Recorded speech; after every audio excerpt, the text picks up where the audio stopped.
Bismillahirrahmanirrahim. Assalamualaikum warahmatullahi wabarakatuh.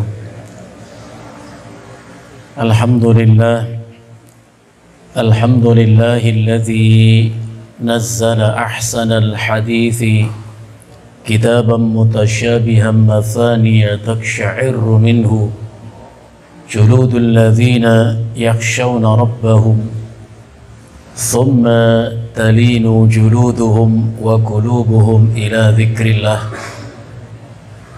dzalika hudallahi yahdi bihi man yasha' wa man yudlilillahu fama lahu min had.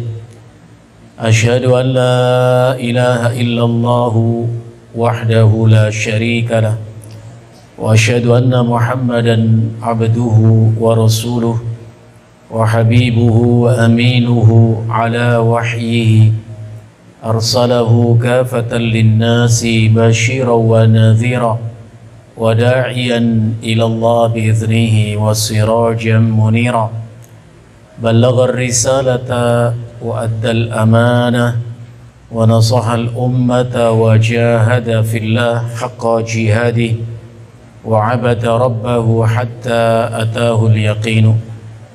Allahumma salli wa sallim ala sayyidil mursalin wa khatamin nabiyyin Muhammadin sallallahu alaihi wa sallama wa ala alihi wa ashabihi wa man ihtada bihadyihi wastanna bisunnatihi wa sara ala nahjihi ila yaumiddin, amma ba'd.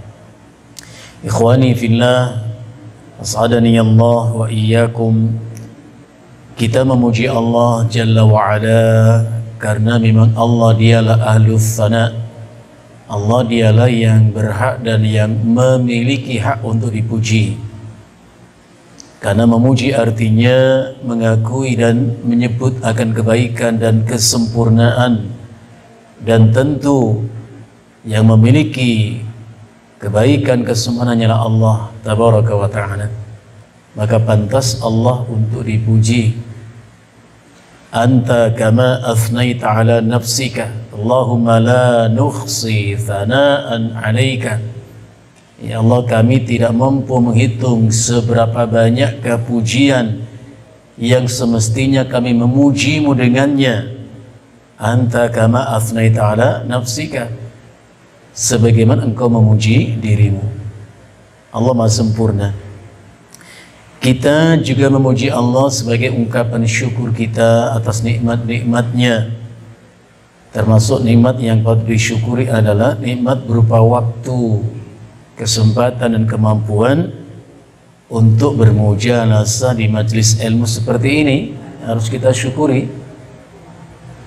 Nabi SAW bersabda, man salaka tariqan yaltamisu fihi ilman, barang siapa yang menempuh suatu perjalanan, mengayun langkah kemana ditempuh perjalanan, di ayun langkah itu yaltamisu fihi ilman, untuk mencari ilmu.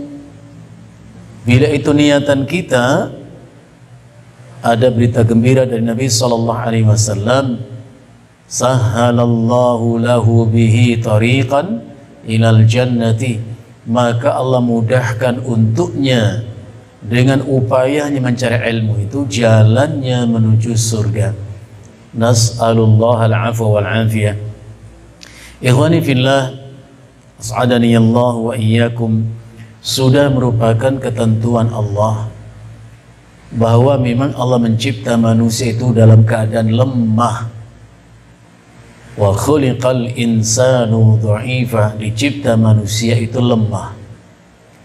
Di ayat yang lain Allah juga berfirman, Allahul ladzi khalaqakum min dha'fin, Allah dialah mencipta kalian dalam keadaan lemah. Thumma ja'ala min ba'di dha'fin quwwatan, kemudian Allah jadikan kalian setelah lemah itu menjadi orang yang kuat. Thumma ja'ala min ba'di quwwatin dha'fan wa syaibatan, Kemudian Allah jadikan kalian setelah kuat itu kembali lemah dan beruban. Itulah sifat kita manusia. Namun di balik kelemahan kita itu Allah Subhanahu wa taala memberi kita kekuatan. Kekuatan itu adalah doa. Maka Rasulullah sallallahu alaihi wasallam mengatakan ad-du'a'u silahul mu'min. Doa itu merupakan senjata orang yang beriman. Bahkan doa merupakan ibadah. Rasul juga mengatakan ad-du'a'u ibadah. Doa itu merupakan ibadah. Maka siapa yang tidak mau berdoa kepada Allah, Allah marah kepadanya.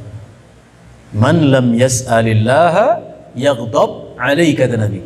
Yang tidak mau meminta kepada Allah, Allah marah kepadanya.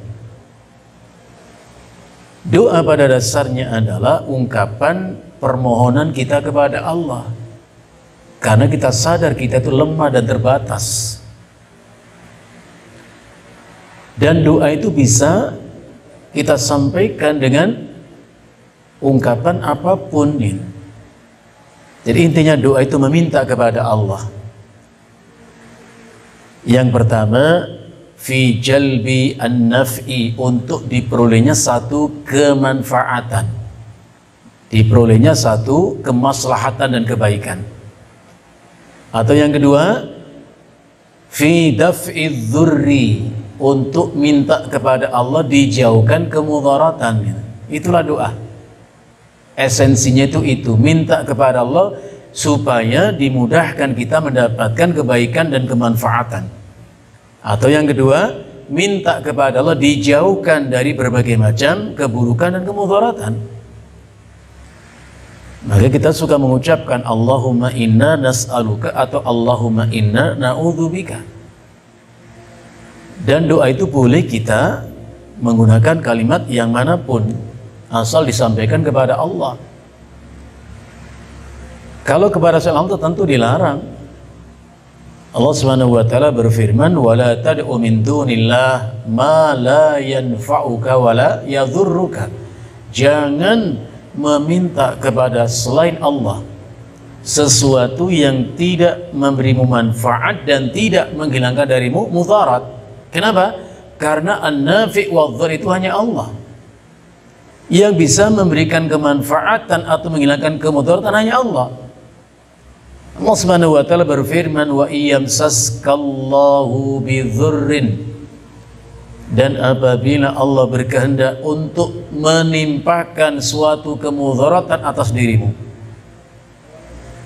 fala kashifa lahu illa huwa, maka tidak akan ada apapun siapapun yang mampu untuk menghilangkan mudarat itu darimu kecuali Allah. Maka doanya kepada Allah. Namun doa yang paling utama adalah ad'iyatun ma'thuratun, doa-doa yang dinukil dari athar. Ma'thuratun itu artinya ma'khudatun, yang diambil, dinukil dari athar, bisa dari Al-Quran ataupun hadis Nabi. Itu yang paling utama. Allah berfirman, wa minhum man yaqulu rabbana atina fid dunya hasanah wa fil akhirati hasanatan wa qina adzaban nar. Itu doa ma'thur, karena Allah sebutkan dalam Al-Quran, Rabbana hab lana min azwajina wa dhurriyyatina qurrata a'yun waj'alna lil muttaqina imama. Itu doa ma'thur.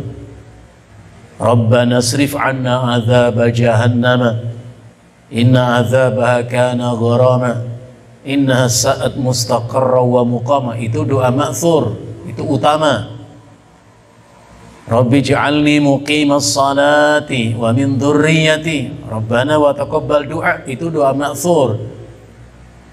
Rabbana ighfir lana wa li ikhwanina alladhina sabaquna bil iman wa la taj'al fi qulubina ghillan lil ladzina amanu Rabbana innaka ra'ufur rahim, itu doa ma'thur, itu utama.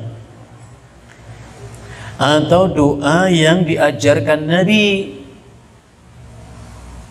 Abu Bakar As-Siddiq radhiyallahu anhu pernah minta kepada Nabi untuk diajari doa. Padahal Abu Bakar bisa saja merangkai kata kalimat sebagai ungkapan doa, bisa saja. Tapi ketika minta kepada Nabi, menunjukkan utamanya doa yang diajarkan Nabi. Abu Bakar mengatakan, ya Rasulullah, alimni du'aan ad'u bihi fi salati. Wahai Rasulullah, ajarkan kepadaku doa yang aku baca doa itu dalam salatku. Alimni, ajari aku ya Rasulullah. Maka Rasulullah mengajarkan doa itu. Qul ya Abu Bakar, ucapkan wahai Abu Bakar, Allahumma inni zalamtu nafsi zulman katsira wa la yaghfiru dzunuba illa anta faghfir li maghfiratan min 'indika warhamni innaka antal ghafurur rahim. Itu doa ma'thur, Nabi ajarkan. Seperti Nabi juga mengajarkan kepada Mu'ad bin Jabal radhiyallahu anhu.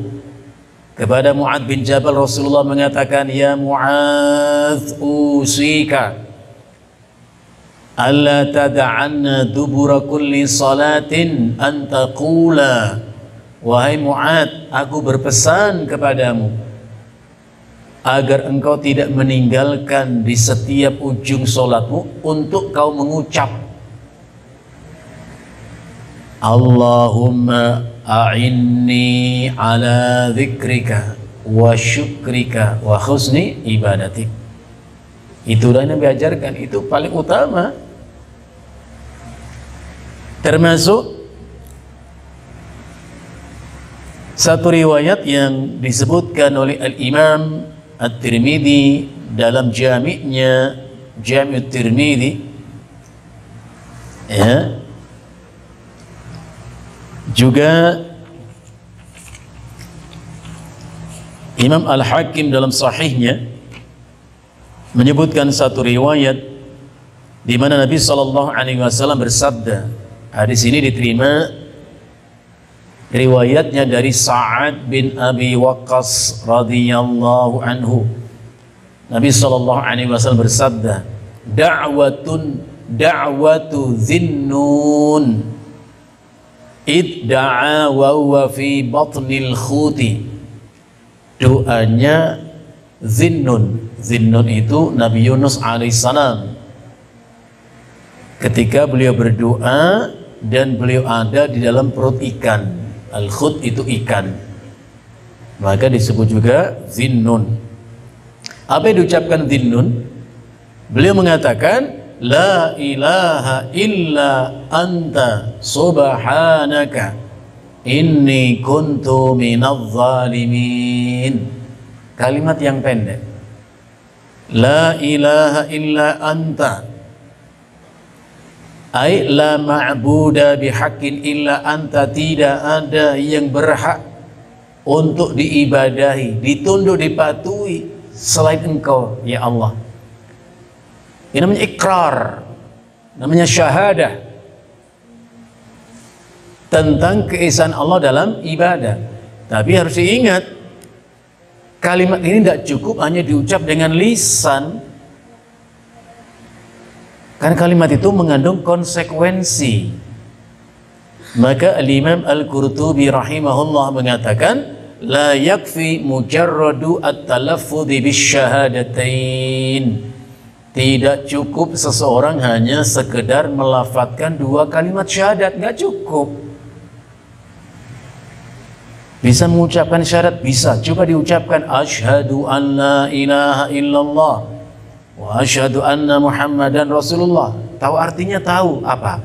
Aku bersaksi bahwa tidak ada Tuhan selain Allah. Aku juga bersaksi Muhammad utusan Allah. Nggak cukup walaupun benar lafadznya. Balla budda min iqanil qalbi an ma'aniha. Tetapi wajib bagi orang yang melafadzkan dua kalimat syahadat itu membuat mengerti hatinya tentang makna dan maksud kalimat itu. Ada konsekuensi daripada kalimat yang kita ucap itu. Apa konsekuensinya? Dua. Yang pertama, ikhlasul ibadatillah, mengikhlaskan ibadah hanya untuk Allah. Dalam arti apapun amal itu karena Allah, imtitsalan li amrillah, dan mengharap balasan dari Allah. Namanya ikhlas. Mengikhlaskan semua ibadah hanya untuk Allah.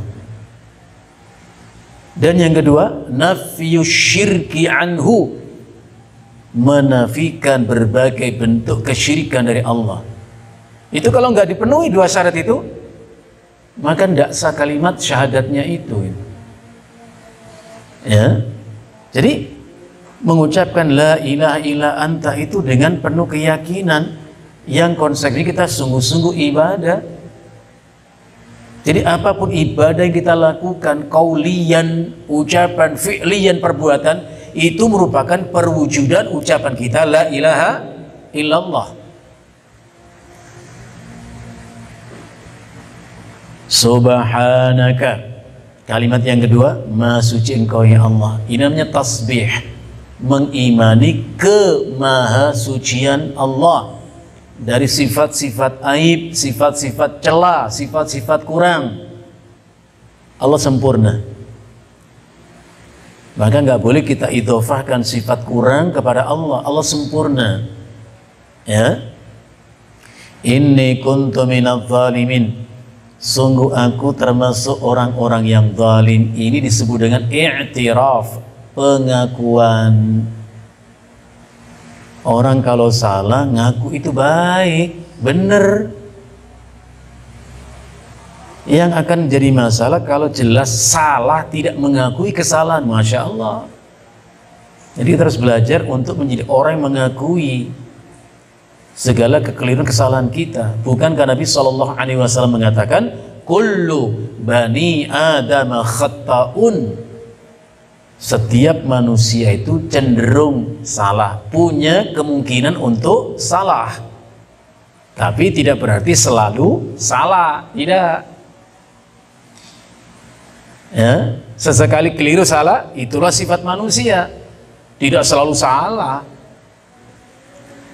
Wa khairul khata'ina at-tawwabun, dan sebaik-baik orang yang bersalah itu adalah at-tawwabun, orang yang bertobat, orang yang memperbaiki kesalahan. Kapan? Setelah tahu itu kesalahan.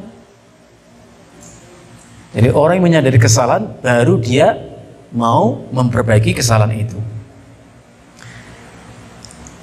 Jadi doa ini sangat pendek untuk kita baca.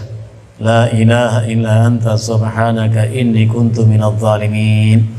Nabi SAW kemudian mengatakan, innahu lam yad'u biha muslimun fi syai'in qattu illa istajaballahu lahu. Tidak seorang muslim pun yang berdoa dengan doa ini. Jadi dari sekian banyak rangkaian kalimat doa itu, selipkan doa ini. Ya, sertakan doa Dhinnun ini dalam untaian kalimat-kalimat dalam doa kita.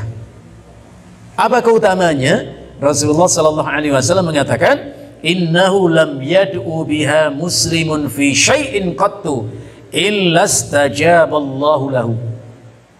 Tidak seorang muslim pun yang berdoa dengan kalimat ini, melainkan Allah pasti ijabah. Apa yang diminta itu, Allah akan ijabah doanya.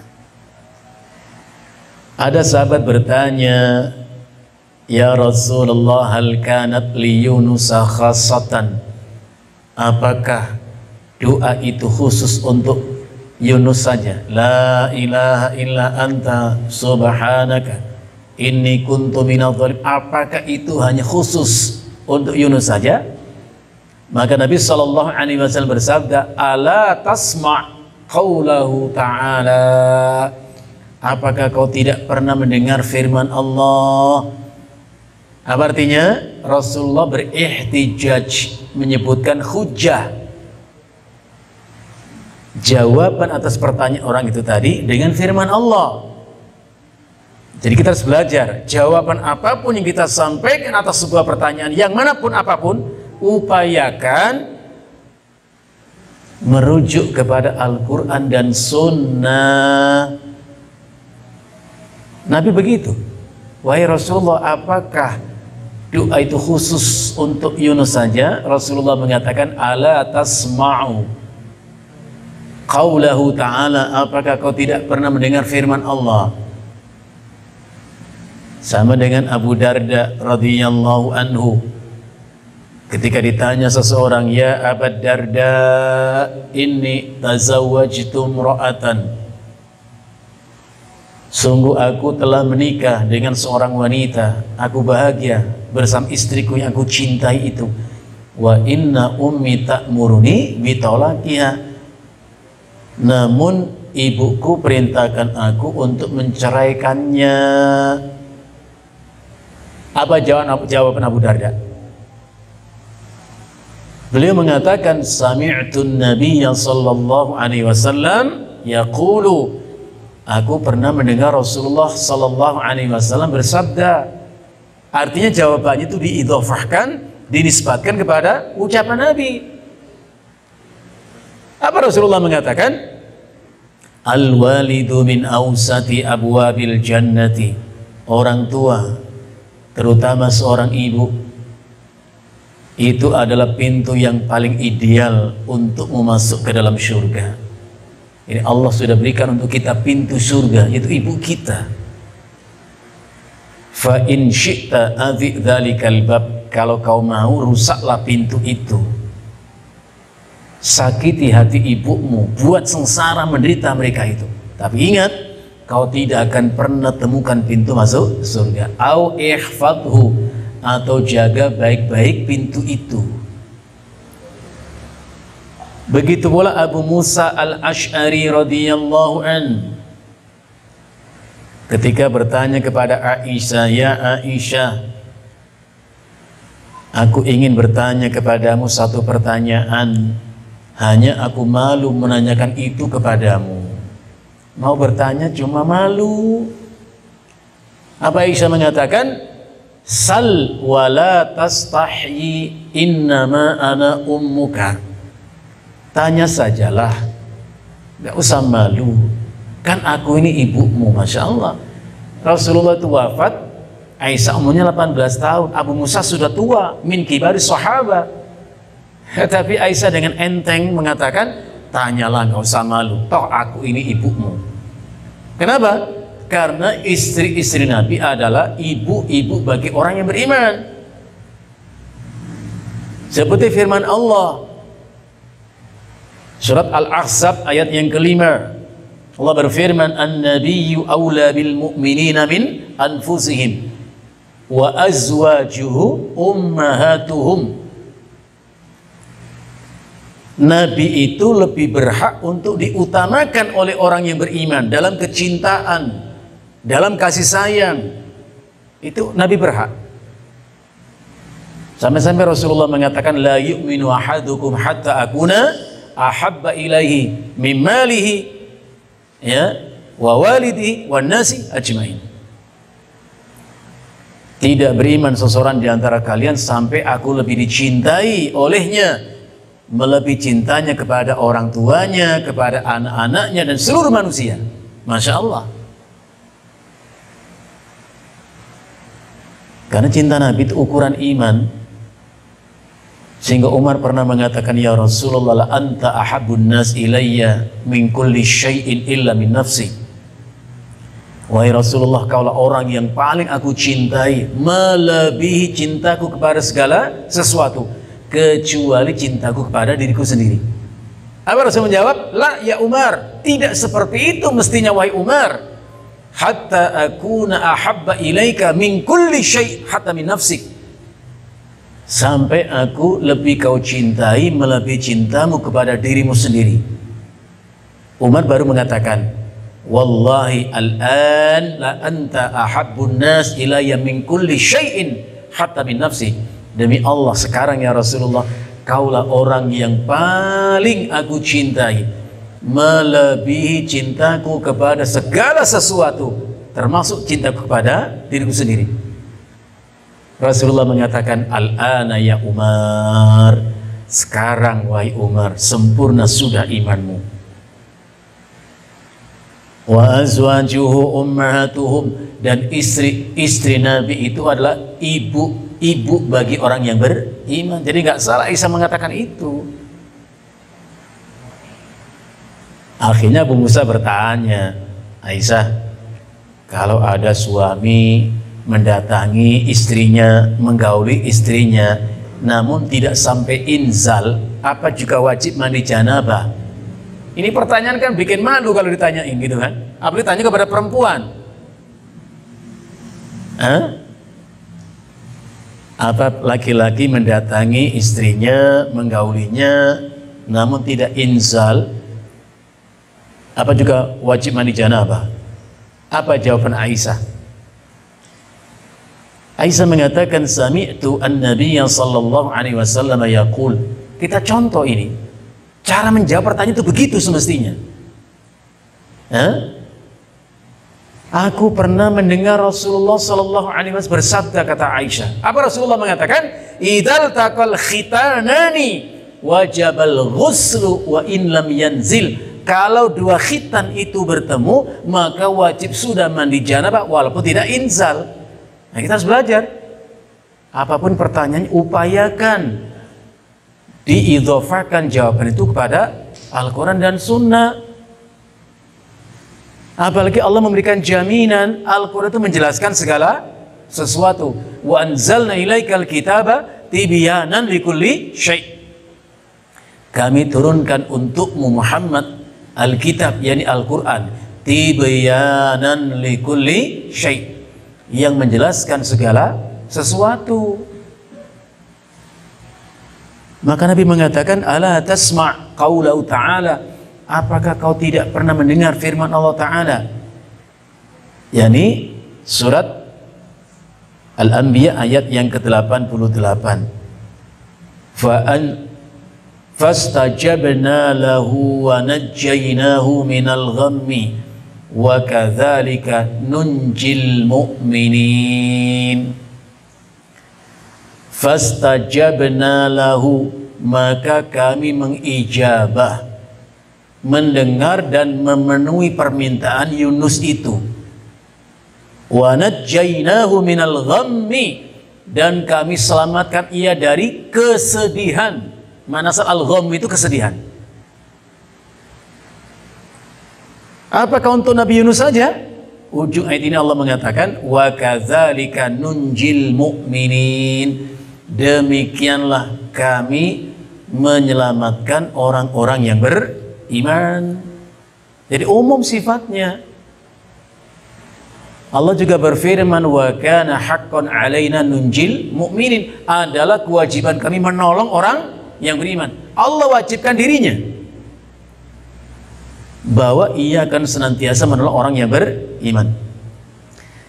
Satu ayat sebelum ayat ini tadi, yakni ayat yang ke-87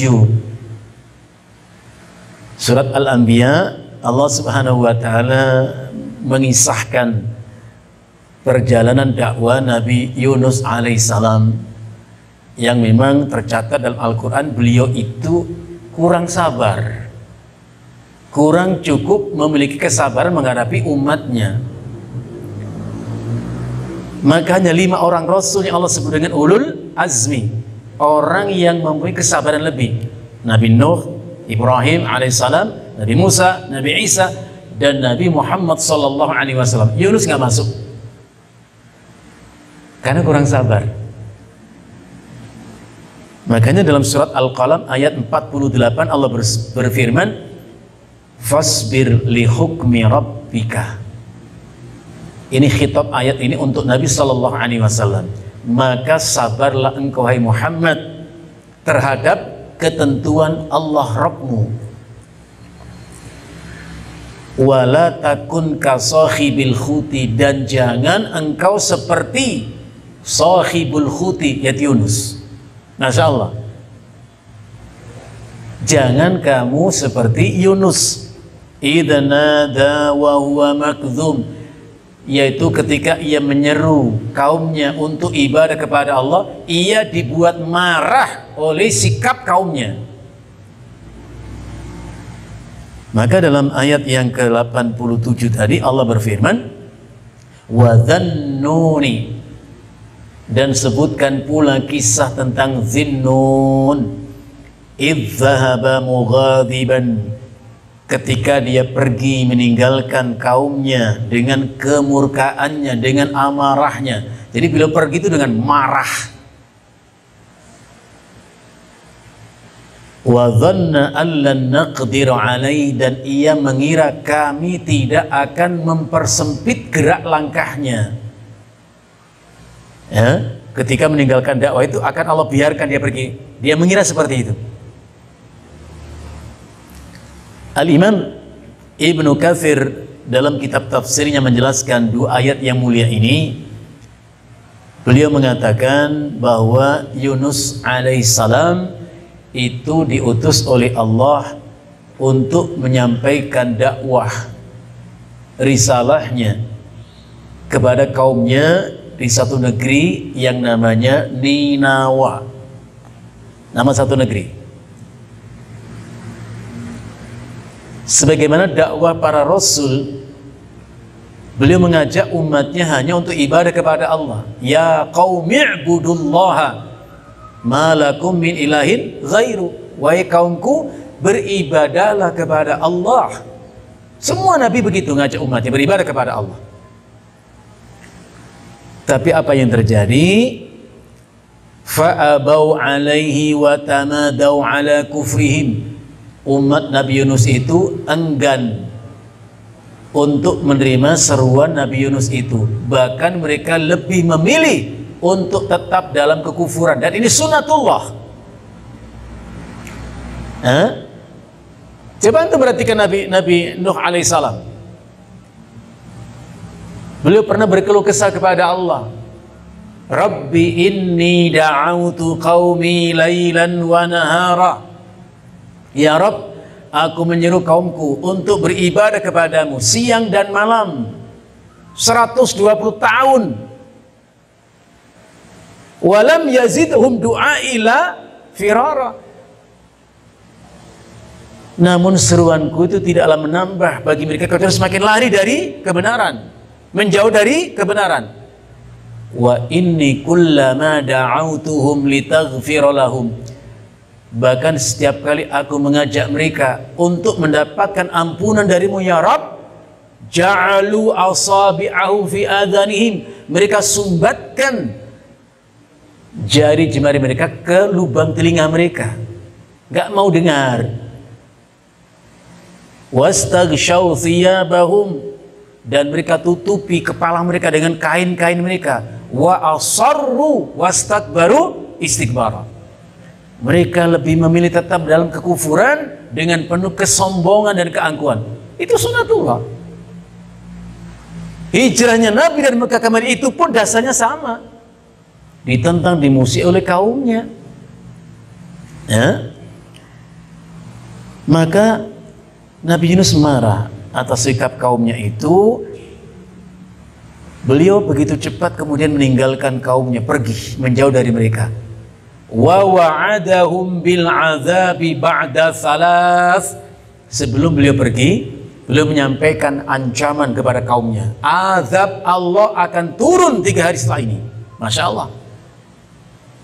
Dan memang kalau kita baca Al-Quran, banyak kita temukan riwayat umat terdahulu itu kalau akan Allah azab, temponya sangat pendek. Umatnya Nabi Saleh kaum Samud 3 hari, hari keempat hancur musnah mereka. Nabi Lut juga begitu. Tapi umat Muhammad sallallahu alaihi wasallam Allah tangguhkan azabnya, bukan berarti gak akan diazab. Enggak, Allah segerakan azab itu, Allah tangguhkan. Allah berfirman, walau yu'akhidullahu an-nasa bidulmihim, kalau sekiranya Allah hendak mengadab manusia karena kezaliman mereka, ma taraka 'alaiha min dabbah, maka Allah tidak tinggalkan, tidak Allah sisakan di bumi ini barang makhluk yang melata pun, semuanya musnah. Jangankan manusia yang pelaku-pelaku dosa, binatang saja akan musnah kalau adab sudah turun. Tapi ada berita gembira dari Allah, walakin yuakhiruhum ila ajalin musamma, tetapi azab itu Allah tangguhkan. Takhir itu ditangguhkan waktunya. Sampai kapan? Ila ajalin musamma, sampai pada batas waktu yang Allah tentukan. Kenapa diberi tangguh? Supaya kita bertobat.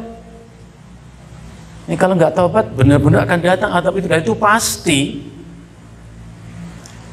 Setelah Yunus pergi meninggalkan mereka, subhanallah, muncul kesadaran pada kaum Nabi Yunus itu. Muncul kesadaran, apapun yang dikatakan Nabi pasti benar, gak ada Nabi yang bohong. Akhirnya mereka menyesal dan bertobat kepada Allah. Semua orang diajak keluar ke tanah lapang, laki, perempuan, kecil, besar, kakek, nenek, cucu, semuanya ke tanah lapang. Bahkan yang punya onta dibawa keluar, itu ontanya, yang punya kambing, sapi, semuanya dibawa keluar. Bahkan anak-anak dipisahkan dari orang tua, dari ibunya, menangis, minta ampun semuanya kepada Allah. Dan Allah terima tobat mereka. Masya Allah, kesadaran justru muncul setelah Nabi itu meninggalkan mereka. Itu digambarkan Allah dalam surat Yunus ayat 98. Allah Subhanahu wa taala berfirman, "Falaula kanat qaryatun amanat fanafa'aha imanuha illa qauma Yunus lamma amanu kashafna anhum adzabal khizi fil hayatid dunya wa matta'nahum ila hin." Kalau sekiranya ada suatu negeri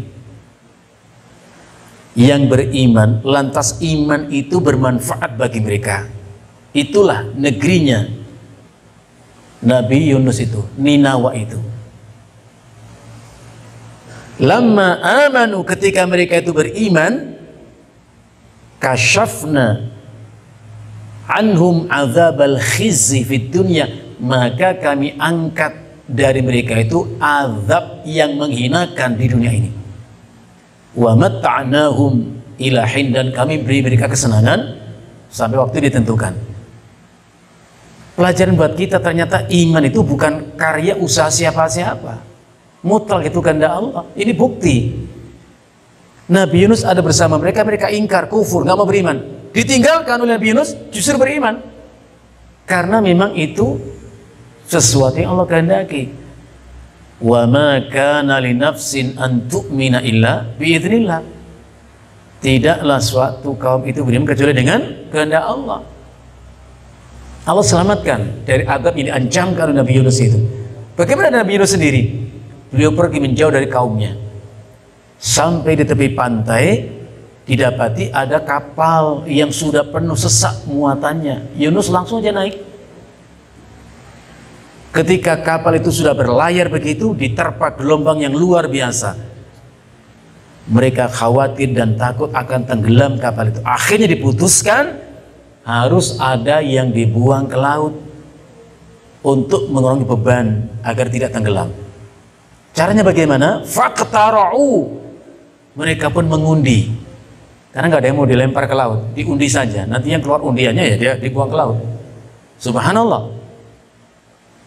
Justru ketika mereka undi itu yang keluar adalah Nabi Yunus.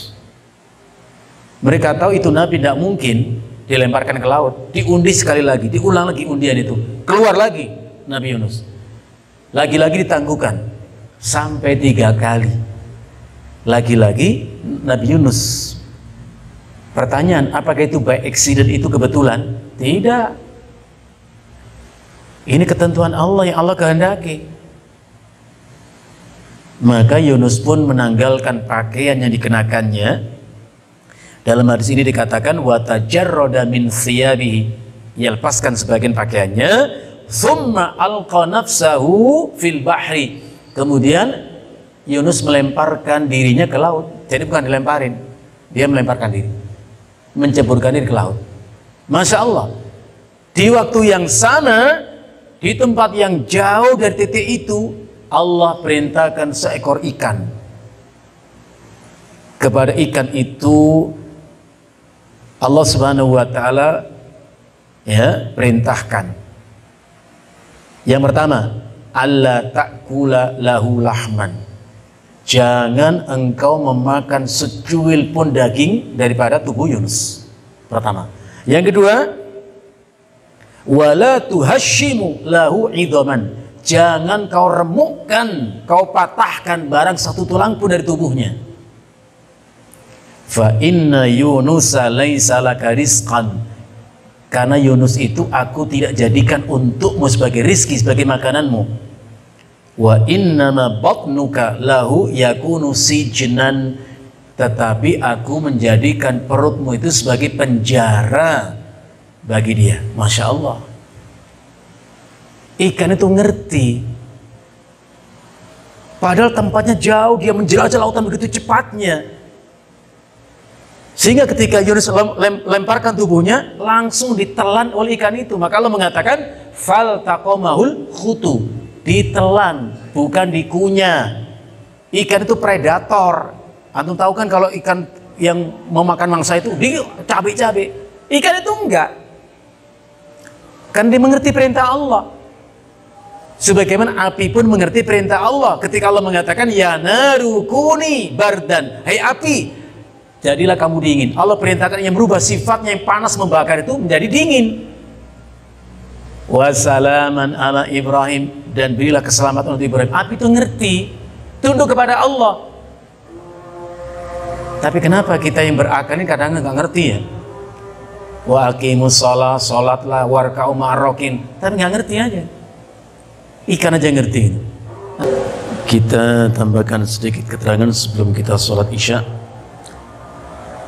Jadi ketika Nabi Yunus alaihissalam melemparkan tubuhnya dari bahtera itu, waqad arsalallahu subhanahu wa ta'ala minal bahril akhdar khutan yashukul bihar. Di waktu yang sama Allah perintahkan seekor ikan yang ada di tempat yang oleh Abdullah bin Mas'ud disebut dengan istilah al-bahrul akhdar, laut hijau. Tadi mana titik itu? Untuk apa? Yashukul bihar, untuk dengan cepat menjelajah membelah samudra itu. Masya Allah. Ikan itu begitu cepatnya menjelajah lautan itu, hatta ja'a, sampai ia tiba di tempat di mana Yunus itu melemparkan tubuhnya. Faltaqama Yunusa hina alqa nafsahu minas safina. Jadi ketika Yunus melemparkan tubuhnya, ikan sudah siap untuk menangkapnya, langsung masuk ke mulutnya. Masya Allah. Tentu ini bukan kebetulan, itu sudah ketentuan Allah begitu. Berapa lama itu Yunus dalam perut ikan? Dalam riwayat itu disebutkan arba'ina yawman, selama 40 hari 40 malam. Fanada fid dhulumat, dalam kegelapan perut ikan, dalam kegelapan lautan, kegelapan waktu malam. Jadi gelap di atas kegelapan. Dia berdoa, memohon kepada Allah di kalimat yang tadi, la ilaha illa anta subhanaka inni kuntu minadh dhalimin.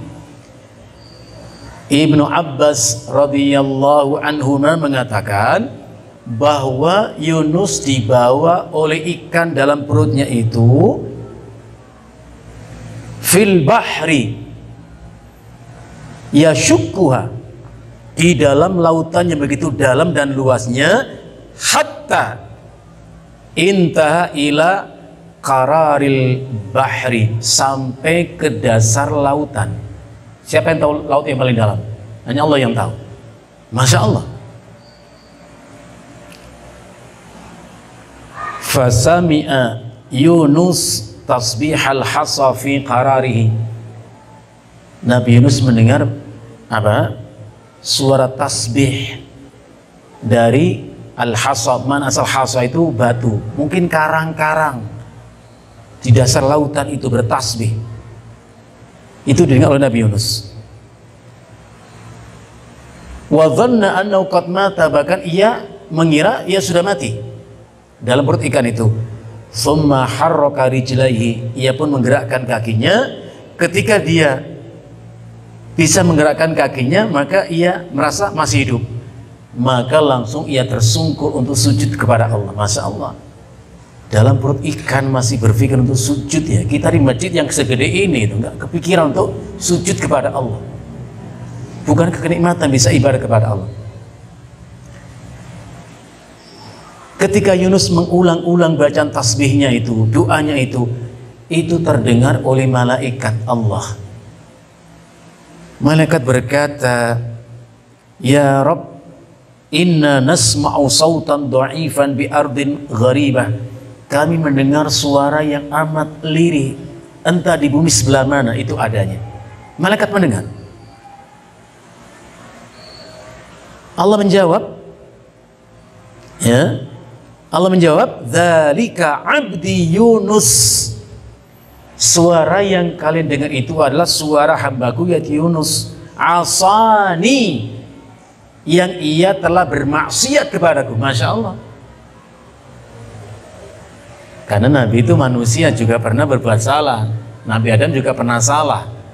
Maka Allah mengatakan, fa'asa Adamu rabbahu wa ghawa. Adam maksiat kepada Allah Rabbnya. Yunus pun maksiat kepada Allah. Fahabastuhu fi batnil khuti fil bahri. Maka aku menahannya dalam perut ikan di dalam lautan. Malaikat berkata, al-abdu salih alladhi kana yas'adu ilaika minhu fi kulli yaumin wa laylatin amalun salihun. Apakah Yunus itu hambamu yang setiap hari diangkat menghadapmu amal-amal salihnya? Maka Allah mengatakan, na'am, ya, dialah orangnya. Masya Allah. Akhirnya malaikat mengatakan, ya Rabb, awala tarhamu ma yasna'u firraha fatunjihi minal bala. Coba perhatikan ucapan malaikat ini.